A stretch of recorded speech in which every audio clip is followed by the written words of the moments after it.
Hmm, Assalamualaikum warahmatullahi wabarakatuh.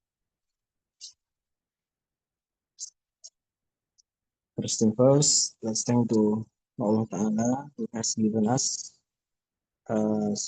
so many blessings and so mercies so we can attend in this meeting. Jadi pertama-tama marilah kita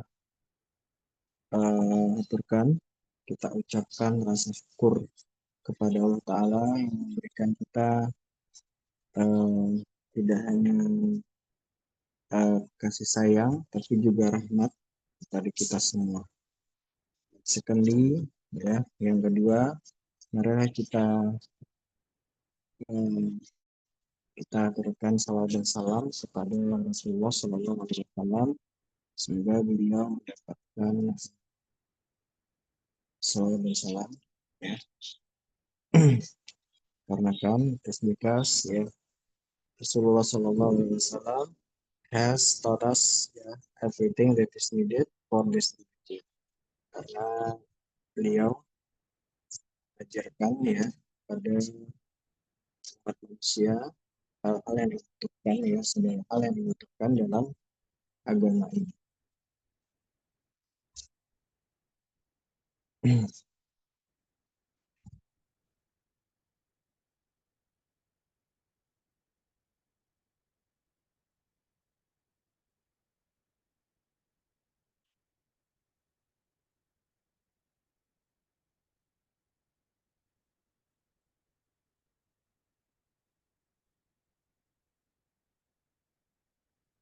Kita lanjutkan pembelajaran kita ya. Apa yang saya presentasikan jelas enggak? Terlihat? Bisa dilihat? Saya mempresentasikan materi bahasa Indonesia. Bisa kelihatan enggak? Ada yang komen? Jelas? Oke. Oke, nice. Kita kemarin sudah masuk ke bab 3 ya, Alhamdulillah. Bab pertama kemarin kita belajar apa? Para pekerjaan ya.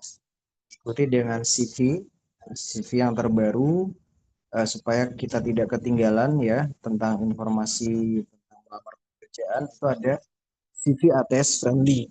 Ya, tolong ingat ya teorinya karena kalian nanti insya Allah akan berhadapan dengan banyak sekali ya perusahaan-perusahaan multinasional karena Indonesia ini juga alhamdulillah negara yang terbuka untuk perusahaan luar negeri ya karena ya namanya berdagang ya tidak masalah ya kan mubah saja kan ya. Kalau ada keuntungan ya kita ambil ya kan tapi jangan sampai kita merugikan pihak yang lain itu kan ya.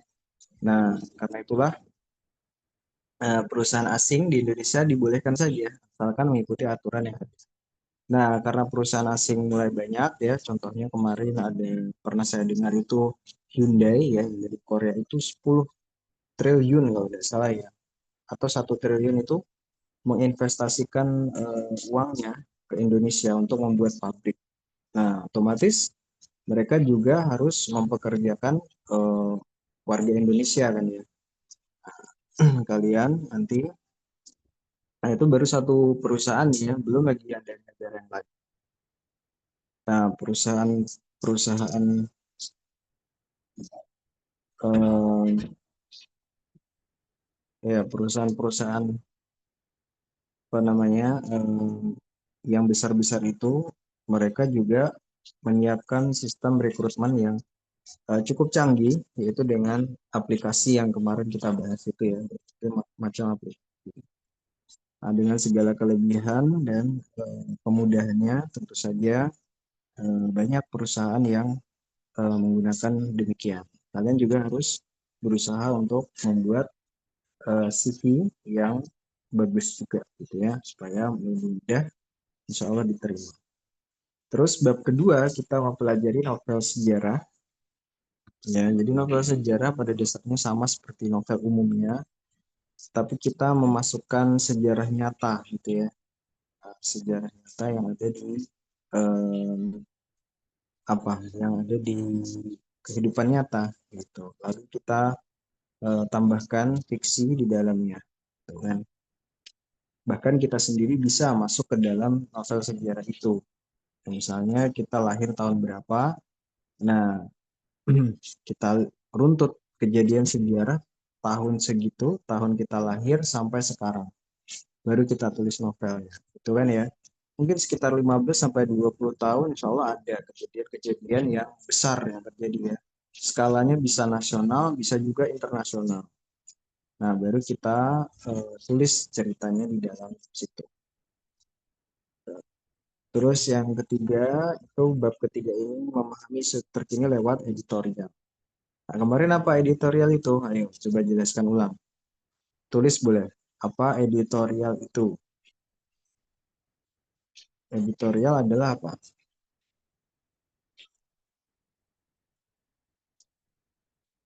Singkatnya apa? Yang bisa tulis.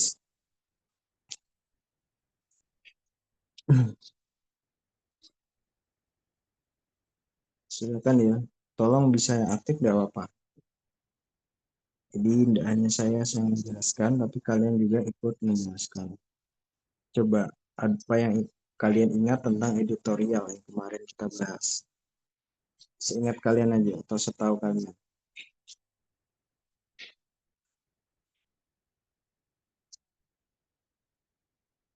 Tahu pakai mic juga boleh.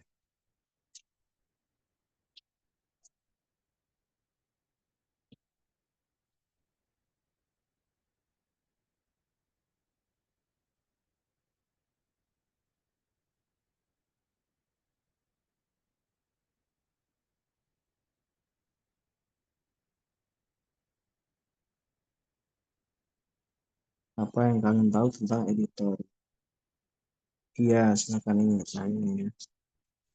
Tulisan opini ada di media komunikasi, betul. Jadi ini adalah tulisan ya yang ditulis oleh eh, apa namanya apa kemarin editor ya atau memang ada sendiri ya, ada bagiannya sendiri. Nah, mereka tugasnya untuk memilah atau memilih berita yang banyak gitu ya. Dari semua berita yang ada itu mereka pilih yang paling terkini, yang paling aktual, yang paling viral gitu ya dari berbagai macam parameter yang mereka miliki. Lalu diangkat, nah baru diangkat nanti disampaikan isinya pertama adalah apa kemarin? Eh, Pertama adalah fakta dulu ya, fakta, baru argumen, baru nanti penegasan, baru nanti biasanya sedikit atau solusi yang bisa ditawarkan oleh eh, penulis apa oleh majalah atau koran tersebut atau media tadi ya. Biasanya isinya demikian ya. Jadi ini nanti paragrafnya masuk ke paragraf argumentatif ya. Nah, paragraf argumentatif ini paragraf tingkat lanjut dari deskriptif maupun naratif. Jadi tahapannya itu yang paling mudah paragraf itu deskriptif dulu ya. Deskriptif itu. Jadi berbagai macam paragraf itu kalau nggak salah ada 13 itu induknya cuma tiga ya. Induknya cuma tiga yaitu deskriptif, terus satunya apa? Naratif dulu, baru yang terakhir paragraf argumentatif. Nah, paragraf argumentatif ini memang ada ya di berita atau koran. Terus kalau yang deskriptif, tapi paling banyak itu deskriptif ya. Nah, deskriptif ini yang paling mudah. Terus melanjut ke naratif. Kenapa naratif lebih sulit? Karena naratif itu kita harus sebagai penulis ya, penulis cerita itu harus kadang menghayal gitu ya, atau apa namanya, berimajinasi gitu. Bahkan mereka butuh waktu gitu ya. Kalau kalian lihat ya penulis-penulis novel itu mereka bikin satu bab atau satu cerita itu udah bisa langsung jadi satu hari, bisa berhari-hari. Loh, kenapa Pak bisa demikian? Karena dia harus mengumpulkan inspirasi dulu. Makanya mereka biasanya punya ya catatan, buku catatan kecil, entah apa aja yang kepikiran di jalan, atau ketemu apa aja di jalan, kejadian apa di jalan, dicatat sama mereka. tuh supaya tidak hilang idenya. Jadi mereka itu hampir selalu ya membawa buku catatan kecil untuk dicatat. Nah, itu dikumpulkan inspirasinya lalu nanti dibawa ke cerita mereka. Tuh, karena memang cukup sulit ya untuk naratif ya. Nah, terus kemudian yang lebih sulit lagi itu adalah argumentatif. Nah, atau mungkin seimbang ya antara naratif sama argumentatif. Karena argumentatif ini butuh pemahaman yang dalam tentang suatu masalah. Tuh. Jadi berbagai apa namanya fakta atau berbagai kumpulan eh, opini orang lain atau eh, berbagai apa namanya isu-isu atau masalah-masalah yang ada itu diolah, ya kan, diolah, baru nanti muncullah paragraf argumentatif gitu. Jadi argumentatif itu masing-masing punya tujuan ya. Kalau deskriptif itu tujuannya apa? Ini harus ingat ya, bahasa Indonesia ini tiga ini harus ingat. Ini seperti pondasi ya. Jadi kalian belajar bahasa Indonesia itu selalu ketemu tiga ini ya. Ketemu tiga paragraf. Coba tuliskan. Paragraf deskriptif tujuannya apa? Ini harus tahu ya. Kalian kalau nggak tahu ini nanti bahasa Indonesianya sama aja nilainya belum maksimal ya. Apa? Coba. Tujuan paragraf deskriptif apa? Satu kata aja supaya ingat.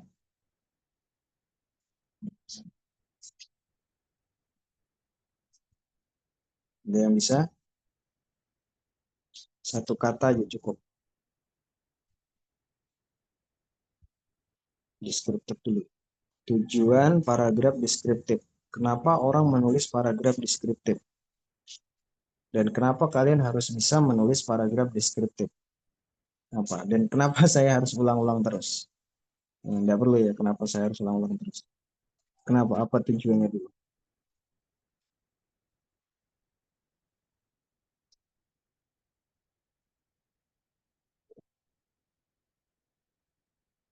Tujuan paragraf deskriptif.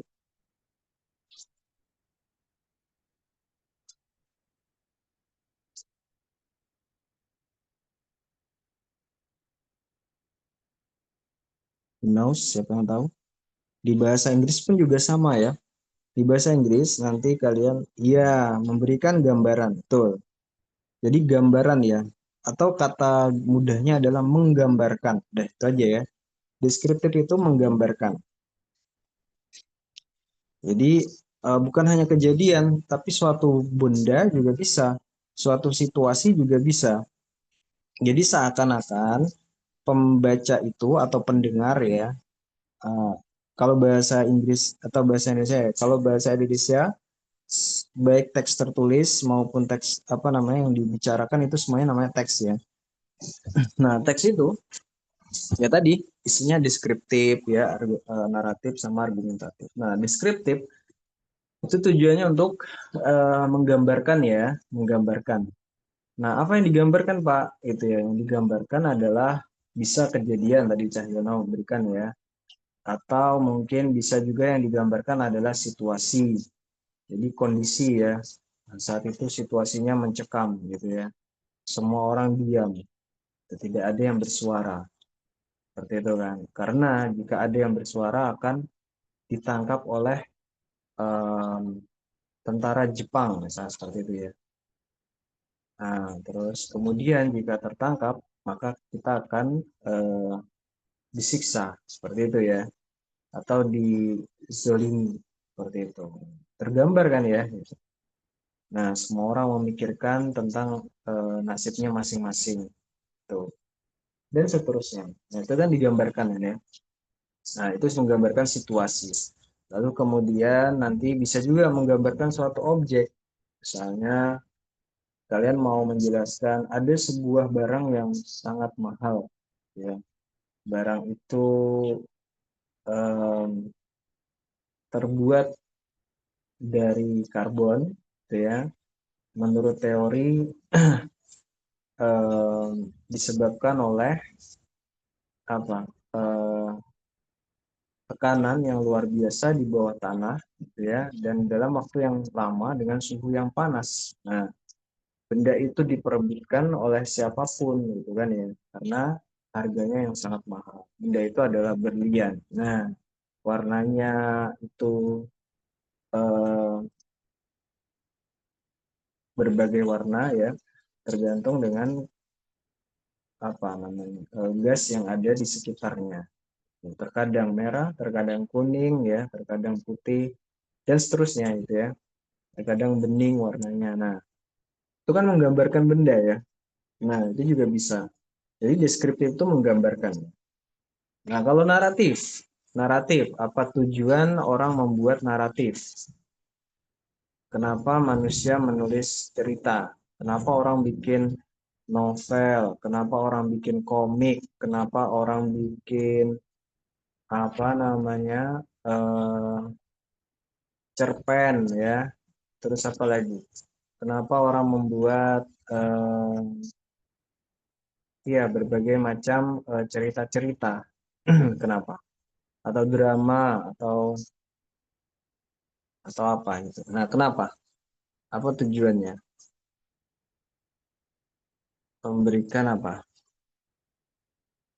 Naratif apa tujuannya? Coba tulis. Untuk apa orang membuat teks naratif atau cerita? Untuk menceritakan, ya betul ya. Untuk menceritakan. Nah, tapi lebih tepatnya teks naratif itu untuk menghibur ya.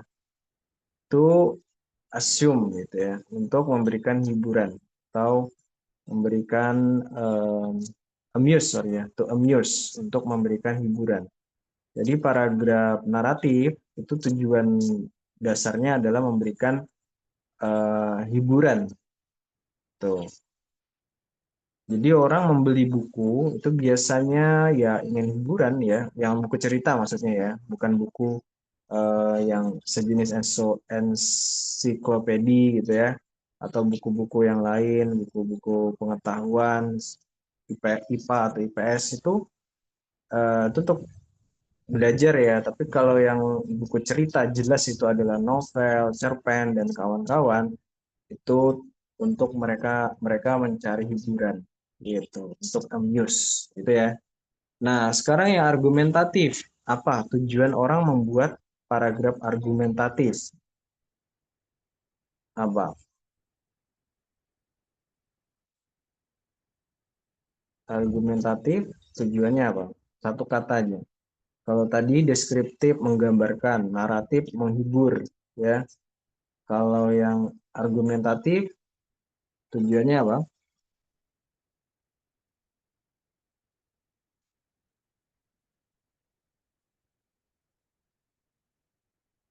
Tujuan argumentatif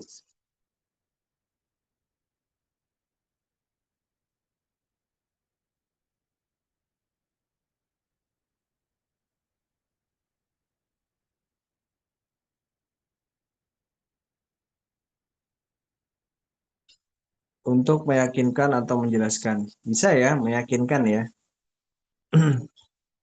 Nah, meyakinkan atau menjelaskan itu adalah paragraf argumentatif ya. Tapi yang lebih mudah kita menyebutnya dengan mempengaruhi ya. Jadi paragraf argumentatif itu digunakan untuk mempengaruhi orang lain, gitu ya. Makanya kalian hati-hati dengan paragraf argumentatif ya. Ya, jadi kalian harus tahu ini deskriptif atau opini. Gitu. Biasanya ada ya perbedaan antara deskriptif dan opini.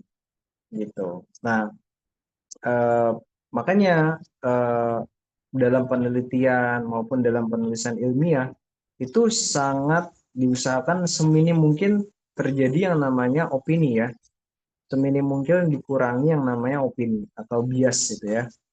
Nah, kenapa Pak harus diminimalkan tulisan-tulisan ilmiah yang bersifat opini gitu ya? Karena eh, kita tidak berusaha untuk mempengaruhi orang lain untuk apa namanya tulisan kita ya sebagai penulis apa sebagai peneliti itu tujuannya bukan untuk mempengaruhi orang lain, tapi mendeskripsikan ya. Jadi tidak boleh dicampur antara deskriptif sama opini. Tuh. Jadi kalian kalau menulis juga harus hati-hati. Tujuannya apa dulu? Kalau kalian misalnya tugasnya sebagai jurnalis, usahakan jangan masukkan opini ya. Nah, atau sebagai pencari berita, jangan masukkan opini. Nanti kalau kalian masukkan opini, nanti beritanya bisa salah paham gitu ya, bisa orang salah menerima. Kita mau menggambarkan saja, kita mau bersifat apa ya namanya ya, eh, sedeskriptif mungkin gitu ya. Nah, kalau argumentatif ada anunya sendiri ya, ada ruangnya sendiri. Argumentatif itu ada ruangnya sendiri. Argumentatif itu ya tadi seperti di surat kabar itu biasanya ruang opini gitu ya dan lain sebagainya. Nah, tapi argumentatif itu kalian tidak boleh hanya memberikan opini saja. Harus ada yang namanya supporting detail ya. Jadi kalian memberikan opini di awal itu harus clear, jangan setengah-setengah. Kalau kalian mau membuat kalimat apa namanya paragraf argumentatif ya. Mudah-mudahan nanti kita ada waktu. Kalau di materi bahasa Indonesia ini eh, belum terlalu banyak ya kita belajar argumentatif karena ini memang sulit ya, cukup sulit seperti naratif gitu.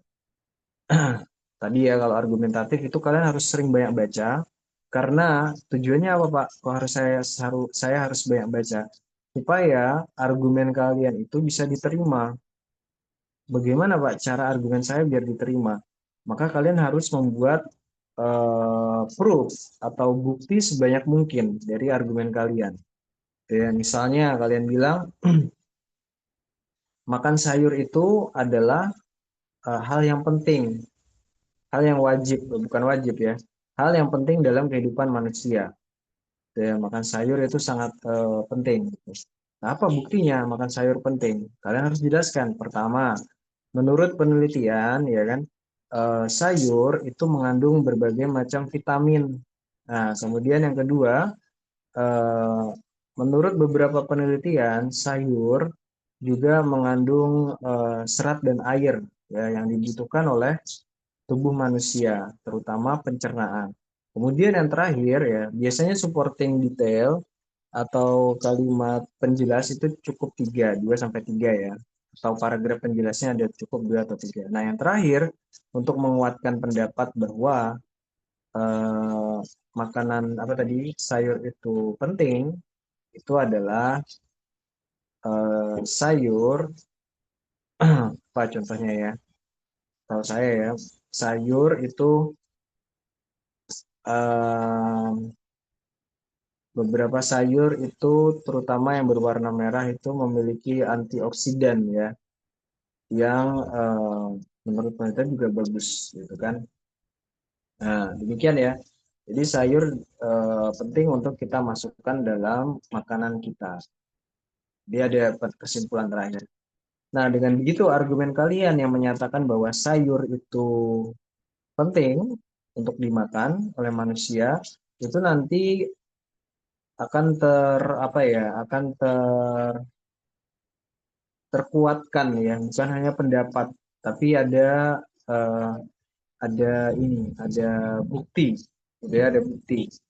Nah, maka dari itu argumentatif itu harus dikuatkan dengan bukti ya, dengan penelitian boleh, laporan boleh, apalagi ada berbagai macam bukti ya, ada juga eh, apa namanya pendapat ahli bisa dimasukkan ya. Nah, tapi yang paling kuat biasanya penelitian ya, berdasarkan penelitian atau pengalaman kalian juga boleh. Nah, tujuannya apa Pak? Supaya argumen kita semakin kuat.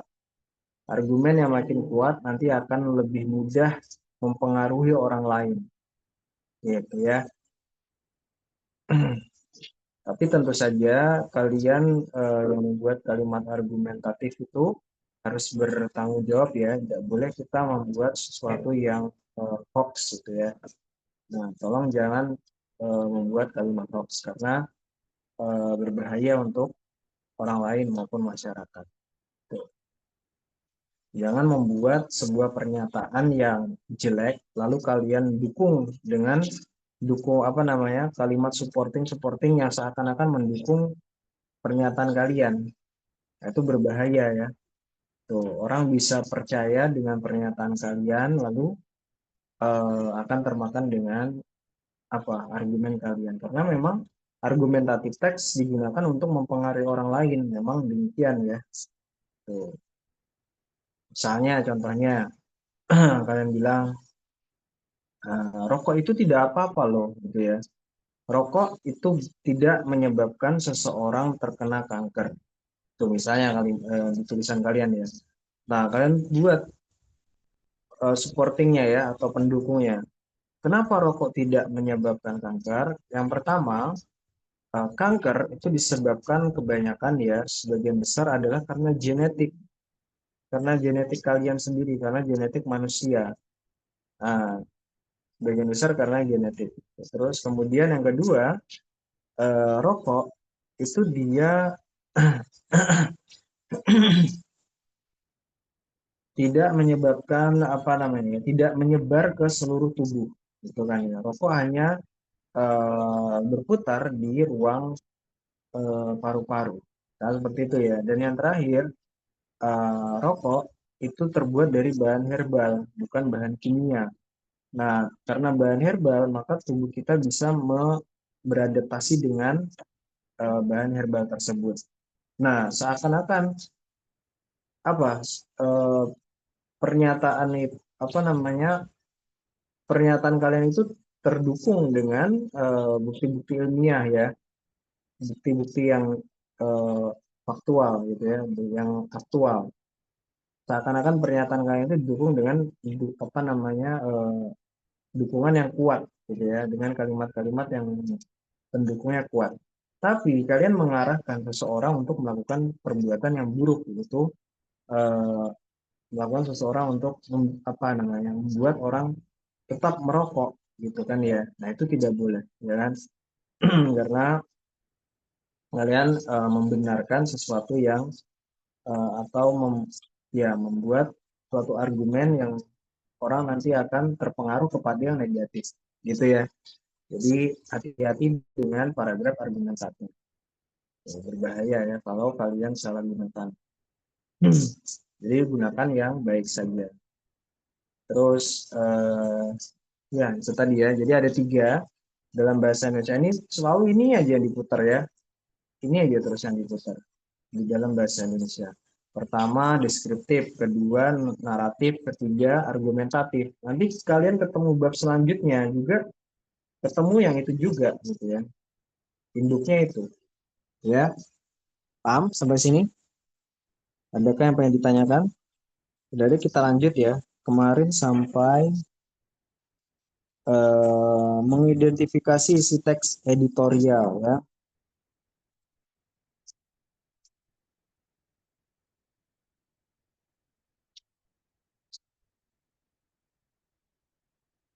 Nah ini ya, expository. Expository.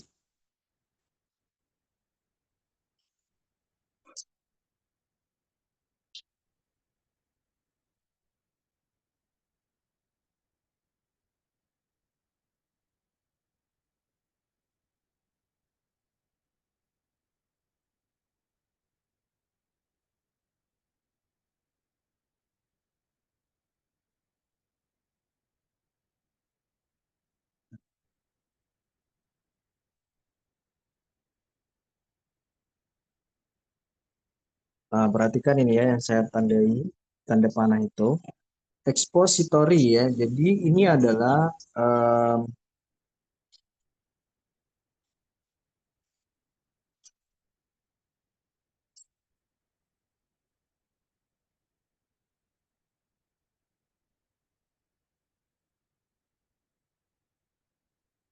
coba kita cari dulu ya, deskripsi expository.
Jadi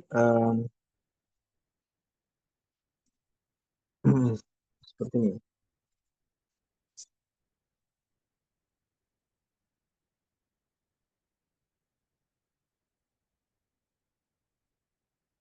Ya, expositories itu kurang lebih sama dengan argumentatif ya. Hanya saja expository itu tujuannya atau isinya ya. Isinya dulu dia ada faktanya dulu ya. Faktanya ada. Terus tujuannya itu adalah memberikan pemahaman kepada pembaca tentang suatu topik ya, tentang suatu topik dulu. Tapi di dalamnya tetap ada argumentatif ya.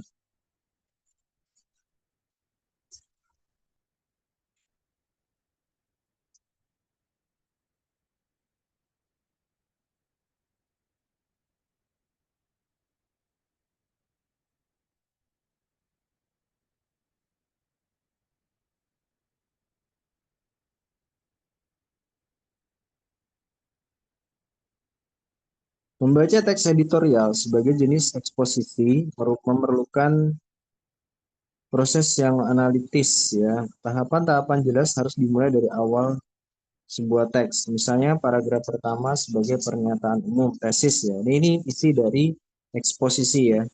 Kemudian paragraf berikutnya sebagai argumentasi dan paragraf terakhir sebagai penegasan. Jadi ini isi dari eksposisi, eksposisi ya. Jadi ada tesis, kemudian argumentasi, argumentatif ya. Makanya ini adalah bagian dari paragraf argumentatif ya. Walaupun nanti memang secara detail berbeda ya.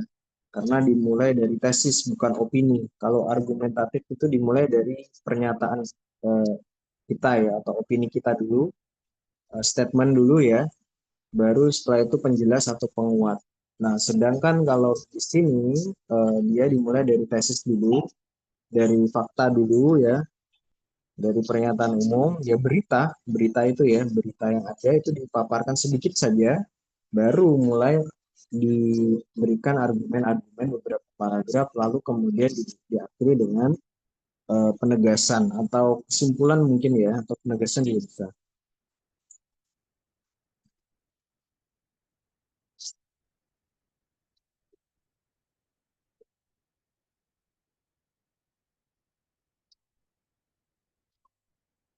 Oke, kita masuk saja ke kegiatan gua ya, masih ada waktu 5 menit, insya Allah ya.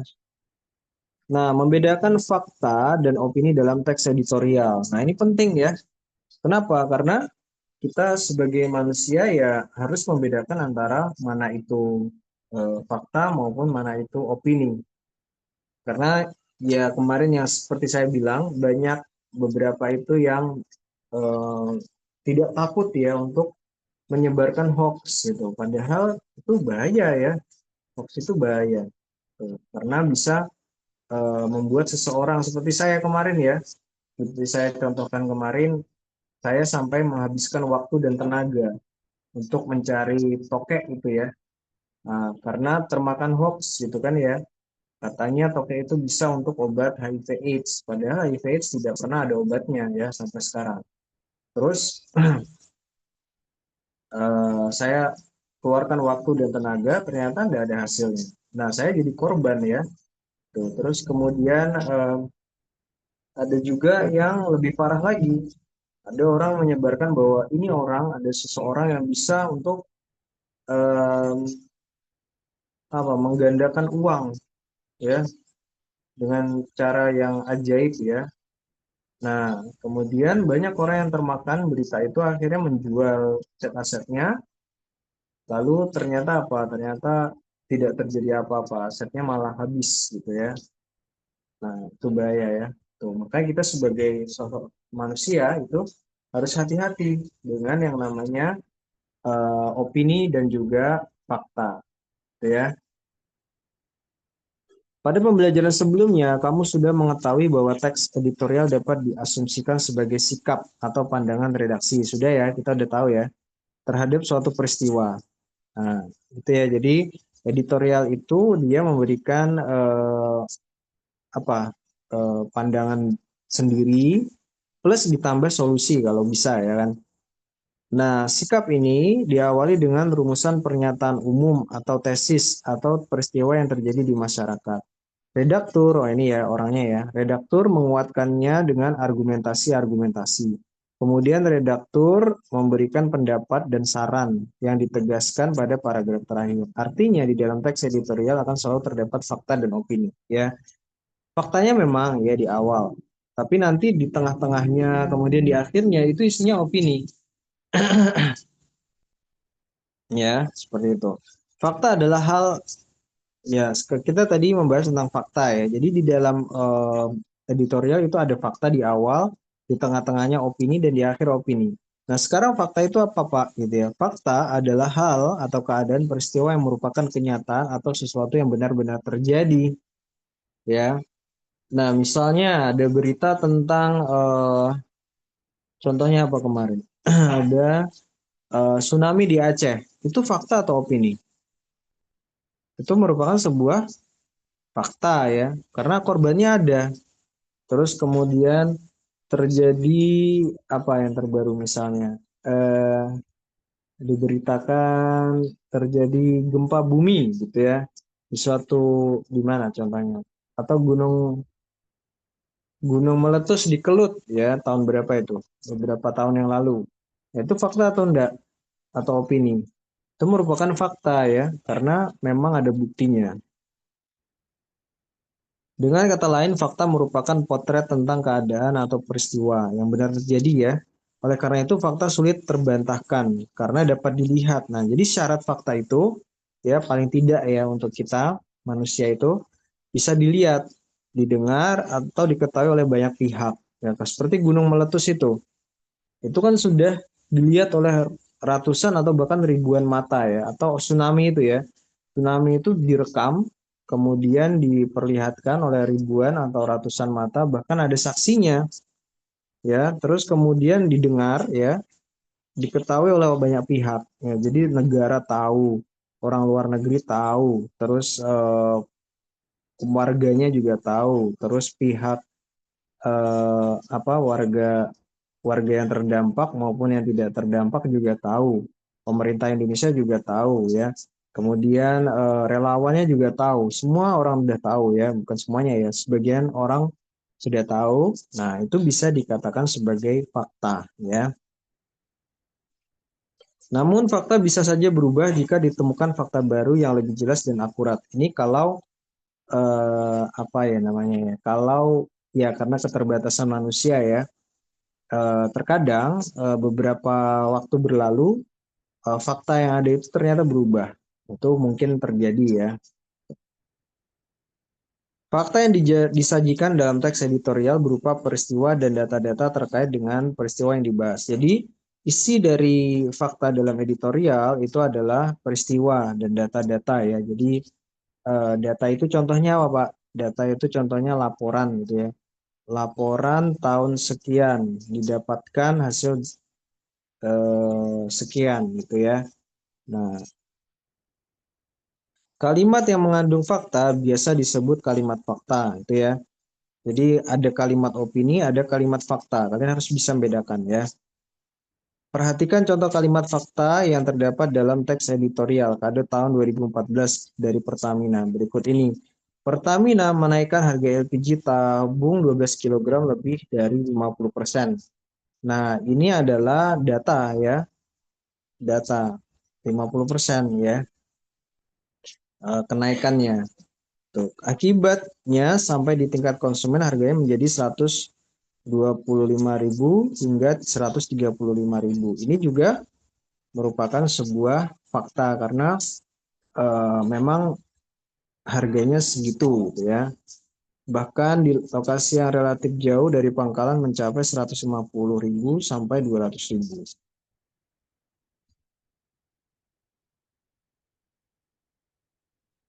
Nah, sekarang kita bahas yang opini ya. Opini atau tanggapan redaksi untuk mendukung pandangan atau sikapnya terhadap peristiwa yang sedang dibahas. Nah, jika fakta tidak terbantahkan, opini sebaliknya justru masih bisa diperdebatkan, ya. Ya, fakta sebenarnya masih bisa berubah ya. dengan ditemukannya fakta terbaru misalnya ya, tadi dijelaskan di buku ini.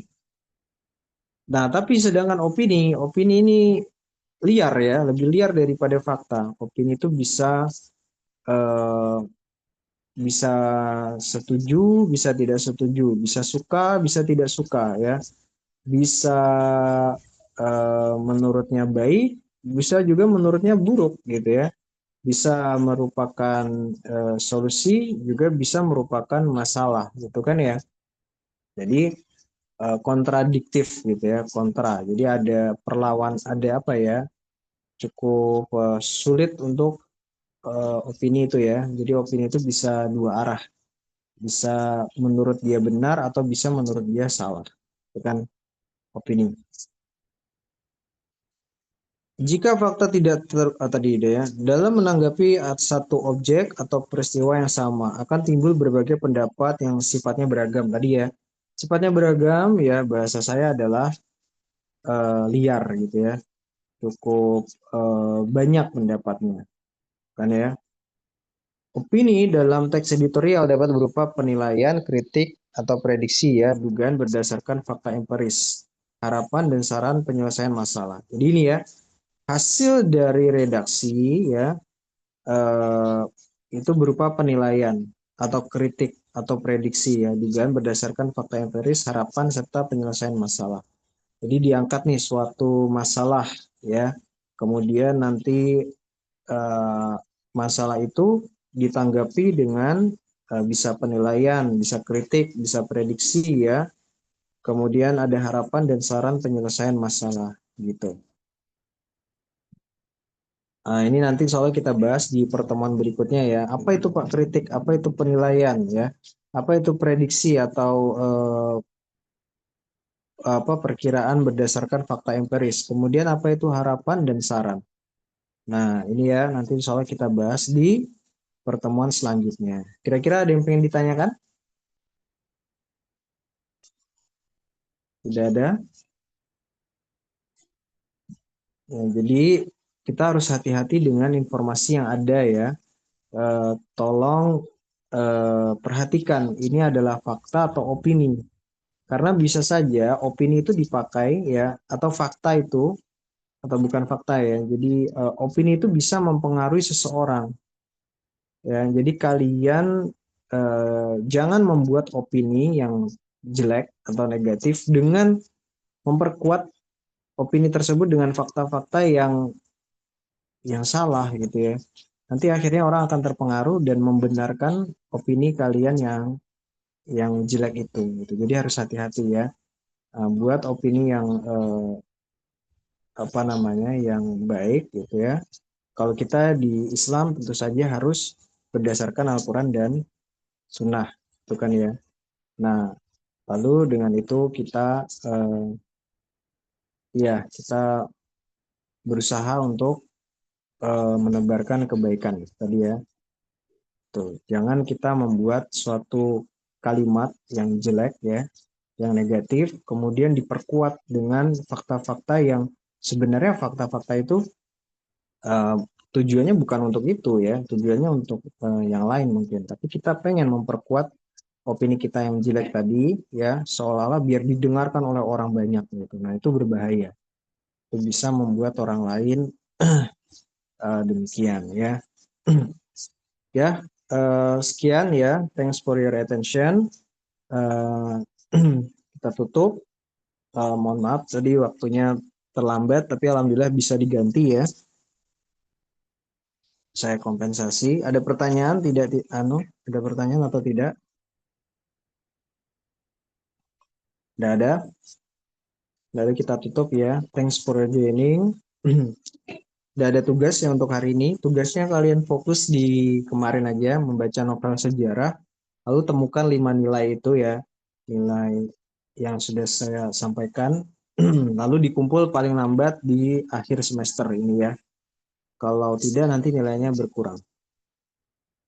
Oke, thanks for joining. And the last essay, wassalamualaikum warahmatullahi wabarakatuh.